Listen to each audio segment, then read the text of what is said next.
कि सपा में कोई विरोध किसी भी कैंडिडेट का नहीं है। एक विरोध किसी कैंडिडेट का नहीं है जी। सपा में अजीत प्रसाद का समर्थन किया है। सपा ने कहा कि अजीत प्रसाद खड़े हो जाएंगे। अरे यहाँ साईं प्रताप सिंह रहे, पिलाई में नौटंकी रही, खूब सतावते रहे रात भर, सवेरे उनके बहुत मार पड़ते। अच्छा। जनता अपनी मार जो देगी वो अपने वोट से देगी। ये भैया अजीत प्रसाद। अजीत प्रसाद का मतलब सपा के पक्ष में मिल्कीपुर चुनाव जाने वाला है। जी जी जी, सपा के पक्ष में जाने वाला है। सादर नमस्कार मित्रों, अभी हम जनपद अयोध्या के मिल्कीपुर विधानसभा क्षेत्र में हैं और मिल्कीपुर में जैसे देखा जाए तो उपचुनाव होना है, क्योंकि यहाँ के जो वर्तमान विधायक थे वो अयोध्या के जो है सांसद हो गए हैं। ये सीट जो है खाली है और चुनाव जो है होना है। ऐसे में बात करें तो समाजवादी पार्टी भी अपना कैंडिडेट उतार दी है मैदान में अजीत जी को, और जो है बसपा भी जो है राम गोपाल कोरी को उतार दी। लेकिन अभी तक भारतीय जनता पार्टी जो है वो अपने प्रत्याशियों को कहीं ना कहीं जो है डिसाइड नहीं कर पा रही है कि आखिर कौन ऐसा, किसे भेजा जाए मिल्कीपुर, किसे दे जाए मिल्कीपुर की जिम्मेदारी जो मिल्कीपुर जो है जीत के और भाजपा की झोली में डाले।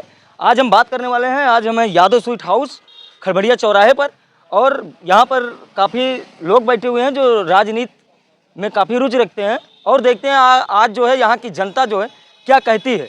तो देर न करते हुए हम लोगों से बात करते हैं, आखिर मिल्कीपुर में उपचुनाव में जो है पलड़ा किसका भारी है। चाहे भाजपा और सपा। पलड़ा किसका भारी दिख रहा है? पलड़ा तो अभी कैसे, जब तक नाम ना क्लियर हो उम्मीदवार। नाम देखा जाए तो समाजवादी पार्टी से अजीत जी आ ही गए हैं और बीजेपी से चंद्रभान पासवान जी का जो है काफ़ी तेज चर्चा है। तो पलड़ा अब किसी का किसी से कम नहीं है। सपा अपने किए हुए कार्य के आगे अपना वोट को संकलित कर रही है जी। और भाजपा अपने काम के, अब इसी में देखना है कि किसका काम जनता को प्रिय है। मतलब कांटे की टक्कर होने वाली है। टक्कर है, और भाजपा अगर हारती है तो केवल यहाँ सांड बछवा से हारेगी। अच्छा, सांड बछवा से परेशान है भैया। तो सांड की वजह से समीकरण चुनाव का कुछ ना कुछ बदलेगा जानवर की वजह से, और ये पक्ष में जाएगा सपा के। अच्छा। सपा के पक्ष में जाएगा, चाहे इसको लहर समझ लीजिए। गलती हुई है अगर सपा यहाँ से डिफीट खाती है तो केवल अवधेश जी के लड़के को टिकट मिलना, क्योंकि घर से ही दो प्रत्याशी हो रहे हैं, इसलिए इसमें विरोध भी हो रहा है। लोग कह रहे हैं राजा का बेटा राजा नहीं होगा, दूसरे कैंडिडेट को भी मौका मिल रहा है। देखिए, राजा तो कोई है ही नहीं। अखिलेश जी ने बता दिया अयोध्या के राजा है अवधेश जी। अरे बात कर रहे हो? अरे राजा के लिए उन्होंने राजा अयोध्या का राजा बता दिया। हाँ। ठीक है, और वो जो उंगली पकड़ के ले आए हैं वो राजा नहीं, भगवान को ला सकते हैं। ये तो राजा नौटंकी में राजा बन रहे हैं बहुत, तो क्या वो राजा हो जाएंगे? तो देखिए रहिए, रात में राजा बनेंगे, वही सवेरे मारा जाएंगे राजा। अच्छा, जो रात में राजा बनके पब्लिक को, दुनिया को चूतिया बनाते हैं, और सवेरे वही हमारे यहाँ साईं प्रताप सिंह रहे, पिलाई में नौटंकी रही, खूब सतावते रहे रात भर, सवेरे उनके बहुत मार पड़ते। अच्छा। जनता अपनी मार जो देगी वो अपने वोट से देगी। अच्छा, ठीक भैया। तो अभी यहाँ भी कुछ लोग हैं, हम इनसे भी बात करते हैं। दादा जी क्या कहेंगे? भैया चुनाव आएगा है एकदम, और ये जो कैंडिडेट हैं अब वही एक घोषित हो बाकी है। ये भैया अजीत प्रसाद। अजीत प्रसाद का मतलब सपा के पक्ष में मिल्कीपुर चुनाव जाने वाला है। जी जी जी, सपा के पक्ष में जाने वाला है। तो कुछ लोग विरोध भी कर रहे हैं अजीत जी का कि एक ही घर में 2 सीट। हाँ, कुछ लोग विरोध कर रहे हैं, लेकिन देर सवेर सब सही हो जाए। सब सही हो जाए। हाँ हाँ, सब। मतलब बटन दाबते टाइम वो दाब देंगे। हाँ एकदम, वो सबों की एक तरफा हो जाए। अभी विरोध कर रहे हैं। हाँ, लेकिन एक तरफा हो जाए सब। हम आप अपना बताइए, जो आपके समझ में आना चाहिए। आप भी अनुभवी लग रहे हैं, काफी एजदार हैं। सपा का दिन जाए वो सपा रहे, और का सपा और का सपा आ जाएगी। सपा आ जाएगा। अच्छा, अजीत प्रसाद जी जो है विधायक बन जाएंगे, अवधेश प्रसाद जी सांसद बन गए हैं, बन नहीं जाएंगे। अच्छा, विधायक बन गए हैं। वाह, सपा वालों ने विधायक बना दिया। और का वाह, क्या कहेंगे भैया? क्या कही? सपा का पलड़ा भारी है भाजपा का। देखिए, पहली बात तो कि सपा का विधायक बन गया, और मान लो मैं नहीं बोल रहा हूँ, अभी चाचा बता दिए बन गया आपके सामने। भैया जी ने कहा कि सपा विधायक बन गए, और मैं कह दूं कि भाजपा से भी पहली बात तो प्रत्याशी क्लियर नहीं है, तो हम किसको कह दें कि वो बन गया। भारतीय जनता पार्टी एक स्थानीय पार्टी नहीं है, गांव की प्रधानी का चुनाव नहीं है, उसका टिकट का समीकरण हम आप चर्चा बना करके 32 से 35 दावेदार हैं। इतनी जल्दी चंद्रभान पासवान, गोरखनाथ बाबा, चंद्रकेश रावत, शांति देवी, अन्यथा लेना ही बेवकूफ़ी है, पहली बात। और दूसरी बात, चाहे चंद्रभान पासवान आ जाए, चाहे चंद्रकेश रावत आ जाए, चाहे गुरु गोरखनाथ आ जाए, और मौके पे यह माना जाए तो योगी आदित्यनाथ स्वयं चुनाव लड़ रहे हैं। बहुत आसान चुनाव नहीं लड़ना है। पलड़ा किसका भारी रहने वाला? पलड़ा जब मैंने कह दिया कि लड़ाई बहुत कठिन है तो पड़ला भारी कहाँ से? मतलब कांटे की टक्कर। कांटे के टक्कर कुछ ना ना यार। वहीं अब भाई पहले प्रत्याशी घोषित करे, उसके बाद पता लगे चूटिया हाथी से लड़ती है कि हथिया चूटी से लड़ती है। अच्छा ये बताइए, अवधेश प्रसाद जी दावा कर रहे हैं कि हम मिल्कीपुर उपचुनाव 50,000 वोटों से जीतेंगे। देखा दावा, अब भाजपा वाले दावा करेंगे हम 1 लाख से जीतेंगे। नहीं तो मैं आपसे पूछ रहा हूँ, आप कई इलेक्शन देखे होंगे मिल्कीपुर में। अभी देखें सांसदी वाला। नहीं सांसदी का नहीं, विधायकी की मैं बात कर रहा हूँ। आपने अवधेश की बात की, मैं अवधेश जी की अब बात करता हूँ। योगी उनकी माननीय नरेंद्र दामोदर दास मोदी की, वो 400 प्लस आ रहे थे। दावा तो उन्होंने भी किया था, क्या उन्होंने दावा नहीं किया था? 50,000 से आज तक कोई मिल्कीपुर विधानसभा से जीता है अभी तक? अरे यार 50 वोट से जीती मतलब 5 लाख से जीती, तो 50,000 के बाद पीछे पड़ा कहेगा। चुनाव आसान नहीं होने वाला। यहाँ हवा में चुनाव लड़ते हैं लल्लू भैया हमारे और गोरखनाथ। अच्छा हाँ वो हवा में लड़ेंगे चुनाव, रोड पे झंडा चलेगा खूब, गाड़ी चलेगी खूब। हम हैं फिलहाल हम भाजपा के वोटर हैं, लेकिन इनकी हवाबाजियों से परेशान है। ये हवा में चुनाव लड़ेंगे, दरवाजे तक। भाजपा को वोट देते हैं? अरे वो तो 1051%। अच्छा 100% ना है, 101% ना है, 1051%। अच्छा। और मिल्कीपुर में विगत चुनाव की स्थिति देखते हुए अवधेश 7,000 प्लस से जो है हारी है लोकसभा। 7,000 और 70,000 से हारी होकर बात छोड़ दिया। बात हारी, बस काम खत्म। 1 पटके नहीं ला कि 10 पटके नहीं ला, बात हारी। 5 लाख वोट पाइस भाजपा के चुनाव लिया था। 5 lakh vote price, 5 lakh vote price. लेकिन मतलब आप 5 लाख जो वोटरवा रहे वो सबसे ज्यादा गरियावा गई कि तोरे सब हरा दिया, तोरे सब हरा दिया, तोरे सब हरा दिया। हम तो जिताओ नहीं देन, तब हम गरियावा गए हरा दिया जी, हराओ नहीं दिया वो तो कुत्ते भाई हम हरा देन।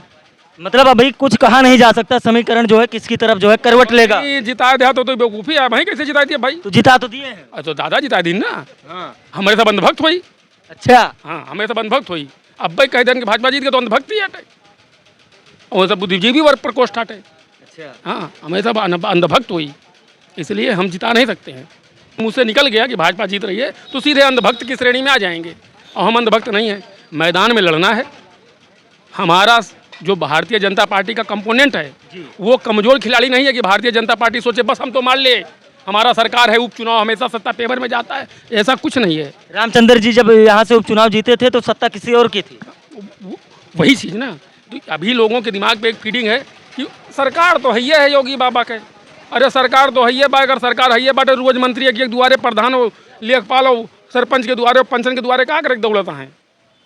सही बात। एक पहलवा कहाँ सर गए रहा तू, कहाँ रहा एक पहलवा? योगी जी स्वयं मिल्कीपुर देख रहे हैं। योगी मिल्कीपुर तो आज देखत हैं, एक पहलवा ना देखत रहे, एक पहलवा उनके सब शासन क्षेत्र में ना रहा। अगर कन्वर्सिंग करने आएंगे तो मुख्यमंत्री की हैसियत से तो हम बात करेंगे नहीं, उनसे एक कार्यकर्ता की हैसियत से बात करेंगे। वो समस्या उनको भी बताएंगे। समस्याएं हैं, मतभेद हैं। जैसे अभी हमारे माननीय प्रधान जी ने कहा कि कुछ हुआ है वो आखिरी में हो जाए, तो आखिरिया में वो हो जाए माँ का वो करेक्ट पड़ा था। गेहूँ चक्की में पड़े तो पिसान बन जाए, लेकिन चक्की में पड़े पिसान न बन जाए। कुछ प्रक्रिया बाय प्रोसेस बाय वो प्रोसेस अवधेश जी का मालूम बाटे कि जो आज विरोध करता है उनका कैसे करबे, तो इन्हों का प्रोसेस करेक्ट पड़े। गोरखनाथ के विधानसभा में जो विरोध रहा वो विरोध का फेवर मनाए कि लल्लू जी के चुनाव में जो विरोध रहा वो विरोध की जगह पे गए तक ना के हूँ। और आजो वह न करें, अरे जाए दिया दुई गाँव ना, दुई गाँव ना, दुई गाँव ना, तो दुई गाँव ना, दुई गाँव ना, दुई गाँव ना में नाव चली गए। ना आपके अच्छा आपके गांव में कोई लल्लू सिंह का कार्यकर्ता आया था वोट मांगने लोकसभा में? क्या करे आपके गांव में? हमें तो ना इलाके के हुआ है। गौने के 10 कार्यकर्ता रहे को ना दिखाने हमें आवा है। हमारे गांव से प्रत्याशी टिकट के दावेदार है, वो है ना वोटवा मांगे रहा। 10 साल लल्लू सिंह सांसद रहे जी। पूरे विधानसभा में सर्वे करवा लीजिए, किसके द्वार में शादी में आए हैं, किसके द्वार पे मृत्यु में आए हैं, किसी एक पूरे विधानसभा में सर्वे करवाइए। लेकिन ये तो मिल्कीपुर का चुनाव है, लल्लू सिंह का है नहीं। पूरे मिल्कीपुर का पूरी बात आप सुनिए ना, इसीलिए कहेंगे आप पूरे मुद्दा सुनिएगा। जिसका परिणाम ये रहा कि मिल्कीपुर से लल्लू सिंह हार गए। विधानसभा में यही था।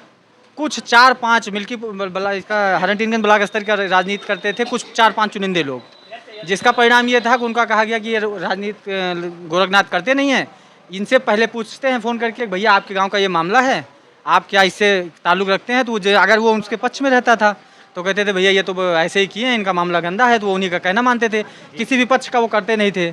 तो अब ये स्थिति ये है कि सपा में कोई विरोध किसी भी कैंडिडेट का नहीं है, एक विरोध किसी कैंडिडेट का नहीं है जी। सपा में अजीत प्रसाद का समर्थन किया है, सपा ने कहा कि अजीत प्रसाद खड़े हो जाएंगे। आज स्थिति है भाजपा में, आपको भी पता है 11 कैंडिडेट प्रचार कर रहे हैं, होल्डिंग लगाए हैं। जी। टिकट किसको मिलना है? मात्र एक कैंडिडेट एक को। ये कितने विरोधी खड़ी हुए?